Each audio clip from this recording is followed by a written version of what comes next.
What's up, YouTube? My name is Caden and you're watching Gas at Garage. Today is part 3 of the Suzuki 1000cc engine swap on this off-road go-kart. Enjoy the video.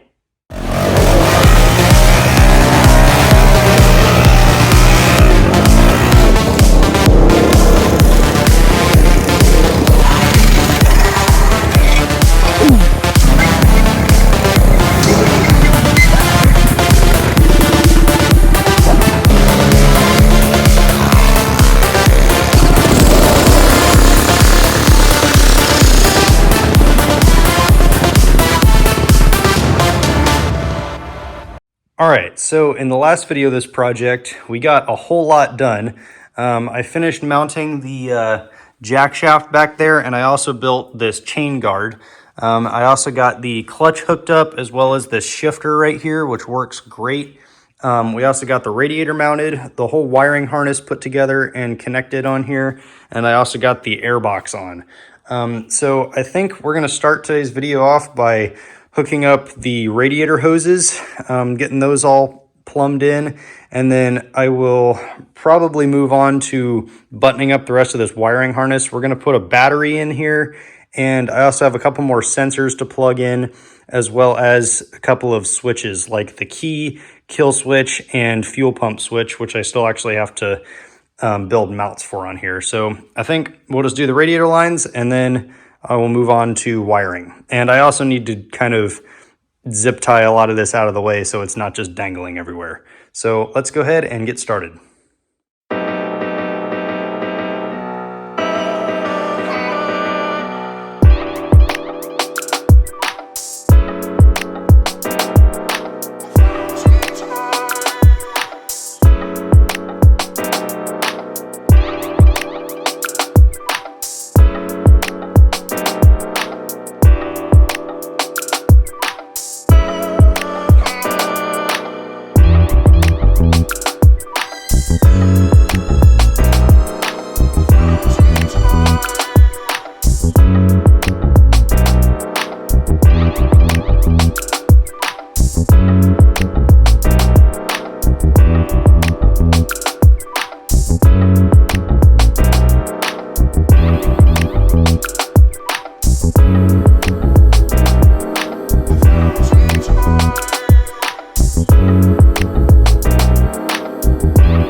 Okay, so we just got a whole lot done on this thing. I got both the radiator lines completely hooked up. I had to make this little 90-degree bend right here because if I didn't, it would probably kink the radiator hose trying to bend it around the shifter and steering wheel and everything. So I just made that little 90 right there, even though it's not fully a 90, it's probably a 45, but it still kind of gets the hose out of the way of everything. And then we also got the fan mounted along with the temperature sensor right there. And then I've got all the wiring for that hooked up. I did have to extend a couple of wires to get everything to reach properly because this radiator is a little bit further away from the engine than it was on the motorcycle that this thing came out of. So I had to extend the wires there. But I got pretty much all of the entire wiring harness and all the sensors and everything kind of zip tied out of the way and kind of cleaned up a little bit. And then I have a lot of the other electrical components like the ECU, voltage regulator, and a couple of the sensors mounted back here just behind the seat so they're out of the way. And then I also have the starter relay mounted right here. We don't have a battery yet, but once that battery gets here that I ordered, then we can go ahead and hook that up to the starter relay and then also hook up a start button for this thing.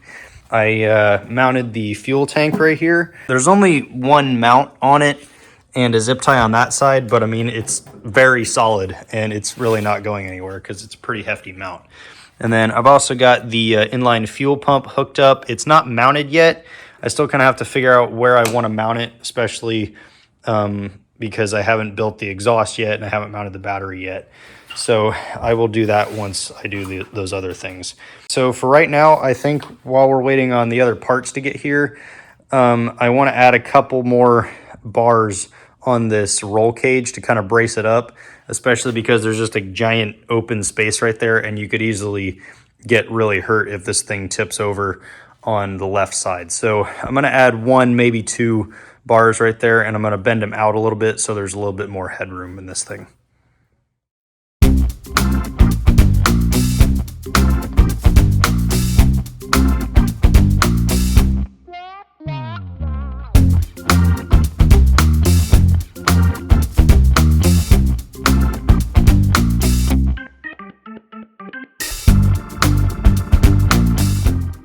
All right, guys, so we got this bar welded in right here, and I think it looks pretty good. I do have to clean up the welds, but I'll probably do that later off camera. And as you can see, I put a bend in it, so it'll go around the driver area right there, and I think it works pretty well. But over here, we got some more parts in from eBay. We've got the ignition coils right here, so we're going to go ahead and mount them next. And then I also have the atmospheric pressure sensor, which I believe is the last sensor that I need to get this engine to run. And then we also finally have a battery, which I'm going to go make mounts for here in a minute. And then we also have this pillow block bearing right here, which I'm going to put in the center of the axle simply because this engine has over 70 foot-pounds of torque, and I don't want this axle to bend. So for a little bit of redundancy, I'm going to put this bearing right there in the middle and build some mounts for it coming off of this bar, just so it cannot bend. And then after that, we'll probably also mount the big giant sprocket right here on the hub. And what I'm probably going to do is I'm going to take off this sprocket and use it as a template to drill the holes in this one, and then get some longer bolts and bolt this sprocket back on, and then bolt the big sprocket on top of it, because I was looking at the chain alignment here and I need the sprocket to be over this way just a little bit. So I'm just going to leave this on here as a spacer and just use some longer bolts. So let's go ahead and get started right now with the ignition coils, and then I'll build a battery box and I'll get that hooked up as well as that little sensor, and then we can start on the sprocket and the bearing back here. All right, so actually before we do that stuff, I was looking at these throttle bodies and the airbox a little bit more closely, and I was thinking this angle is actually backwards from what it should be, even though it fits right here. So I thought maybe it was just a weird airbox setup or something, but then I did a little bit of research and I realized that the throttle bodies have actually been put on backwards by the original owner of this thing, or whoever took it apart last. So I now have to basically take apart all of this stuff. I got to take the airbox off. I got to take off all of the sensors, disconnect the wires, and probably disconnect some of the vacuum lines, and disconnect the fuel line, and flip the little fuel inlet around right here, and take the throttle bodies off and flip them around, and then put it all back together. Just because it's not really supposed to go like this, and it's going to mess up the way some of the sensors work and the way the fuel injectors fire. So let's get that flipped around, and then we can mount the battery and hook everything else up that I talked about just a minute ago.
Okay, so I just got the airbox and throttle bodies all flipped around, and I got the wiring and sensors all hooked up again. It's not the prettiest, but it works. So I also got the battery mounted right here, and it's nice and solid.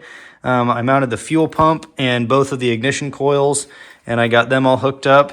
And then I've also hooked up the battery to the solenoid and to a grounding location right here. And I tested it, and if I jump the solenoid right there, it spins the engine over, which is exactly what you want. So next thing we're going to do is I do have to drill a hole in this gas tank and tap it so I can put a bung in there so I can run this return line from the fuel rail. But I'll probably do that in a little bit, because right now I want to mount the pillow block bearing that I showed you earlier on the center of this axle right here. And I'm also going to put on the new sprocket. So basically what I'm going to do is I'm going to drop the axle. I'm going to grind off some of these welding berries on here from previous engine mounts that we've had on this thing. And then I'm going to build some mounts coming off of this bar to go to right here and support that pillow block bearing so the axle will not bend. And then we'll also put the new sprocket on after we drill the holes in it. So let's go ahead and get started with all that.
right, guys, so I've got the third axle bearing done right here. I reinforced it nice and strong, and it is not going anywhere, and it should prevent this axle from bending under the extreme torque that this engine puts out. And then I've also got the new sprocket mounted on here, and I did use the old sprocket as a spacer to get the chain alignment nice and straight, or at least as straight as it can be. And then I also got the fuel filter put in right here, as well as the fuel return line to the gas tank. I probably still do need to put some type of sealant on this little bung right here, but I'll do that later, because right now we're going to start working on the switches that I got. I got this off-road switch panel right here. It has a kill switch right there. It's got a start button, and then it has two accessory switches, which I will run to the fuel pump and radiator fan respectively. And then we also have the key switch that just showed up from eBay. So I'm gonna go ahead and get these things all wired up and mounted, and then we can hopefully try and start this engine. Because once all that's hooked up, then there's really nothing that's gonna prevent this engine from running. So I'm super excited about that. So let's go ahead and get that done, and then we can give this thing a test start.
All right, so I've got all of this mounted and hooked up right here the way I think it's supposed to be hooked up.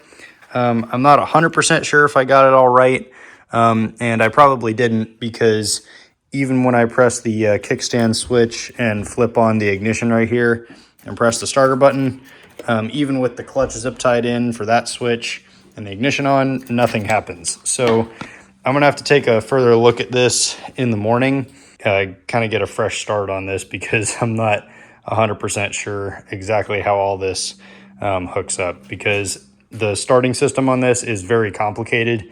So I'll have to come back to it tomorrow. But I did get the fuel pump working like that with that switch, so that's a win. But I'll have to figure out the rest of this kill switch and starter wiring tomorrow. All right, guys, so it's the next day, and I actually was looking at this wiring a little bit more off camera, and the most I ever got it to do was just, I got this switch to light up right here, which is a little bit of progress, but still, this engine doesn't spin over with the button, and I can't really figure out how to get this hooked up correctly, because I think I'm missing a couple of more pieces for the wiring, because I was looking at the wiring harness, and this plug right here actually goes to quite a few fuses and relays and things that are for the ignition system. So I'm going to have to look at this quite a bit off camera and see what I can kind of pin together of all these wires right here, because there's some of them that do have to be connected through certain fuses. So this is probably going to take me quite a while. So a lot of this I'm probably going to do off camera, just because it's just a lot of boring wiring stuff. I'm just cutting and stripping and connecting wires to different things and just making sure that everything's connected properly. So unfortunately, that is actually all we have time for in today's video, because I am leaving, and that's like in 2 days, and I don't really have time to finish this go-kart right now. So it's kind of unfortunate. I was really hoping to get this thing running in this video, but it's gonna have to wait till next video. This happens sometimes. It's just the way things go with these kind of projects, especially with waiting on parts, and things just come up, especially with wiring, that sometimes you just don't really expect, and they end up being way more complex than you originally thought. So a lot of this will have to wait till next video, but we will 100% be getting this thing running in the next video. So be sure to subscribe for that, and leave a comment, leave a like, and thanks for watching. I'll see you next time.